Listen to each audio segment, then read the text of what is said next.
ಬೆಳಗಾವಿ ಜಿಲ್ಲಾ ವ್ಯಾಪ್ತಿಯಲ್ಲಿ ಇತ್ತೀಚೆಗೆ ಕೆಲವೊಂದು ಕಡೆ ಬಸ್ಸಲ್ಲಿ ಹೋಗುವ ಹೆಣ್ಮಕ್ಳು ಹಾಕಿರುವ ಚಿನ್ನ ಆಭರಣಗಳನ್ನು ಕಳ್ತನ ಮಾಡುವುದು.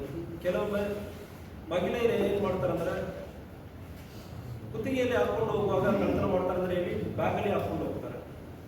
ಸೊ ಬ್ಯಾಗಲ್ಲಿ ಹಾಕೊಂಡು ಹೋಗುವ ಸಂದರ್ಭದಲ್ಲಿ ಚೆಕ್ ಮಾಡ್ತಾರೆ. ಅಕ್ಯೂಸ್ಡ್ ಇಂತಾಗ ಒಳ್ಳೆ ಡ್ರೆಸ್ ಹಾಕಿದ್ದಾರೆ, ಪ್ರಾಬಬ್ಲಿ ಇವ್ರ ಕಡೆ ಚೈನ್ ಹಾಕಿರಬಾರ್ದು ಅಂತ ಅಸಸ್ ಮಾಡಿ ಅಂಥವ್ರ ಬ್ಯಾಗನ್ನು ಲಿಫ್ಟ್ ಮಾಡಿ ಕಳ್ತನ ಮಾಡೋದು ಈಗ ಪ್ರಾರಂಭ ಆಗಿತ್ತು. ಅದರಲ್ಲಿ ಬೇರೆ ಬೇರೆ ಕಡೆಯಿಂದ ಇತ್ತೀಚೆಗೆ ಇದಕ್ಕೆ ಹಿಂದೆ ಒಂದು ಹರಿಯಾಣ ಟೀಮ್ ಒಂದನ್ನು ಅರೆಸ್ಟ್ ಮಾಡಲಾಗಿದೆ.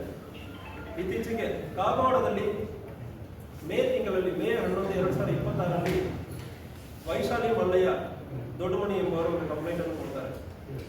ಸುಮಾರು ಅವರು ಬ್ಯಾಗ್ ಅಲ್ಲಿ 54 ಗ್ರಾಮ್ ಗೋಲ್ಡ್ ಚಿನ್ನವನ್ನು ಇಟ್ಕೊಂಡು ಸೇಫ್ ಆಗಿರ್ತಂದ್ರೆ ಇಟ್ಕೊಂಡು ಉತ್ತರ ಕರ್ನಾಟಕ ನ್ಯೂಸ್, ಇದು ಕನ್ನಡದ ಉಸಿರು.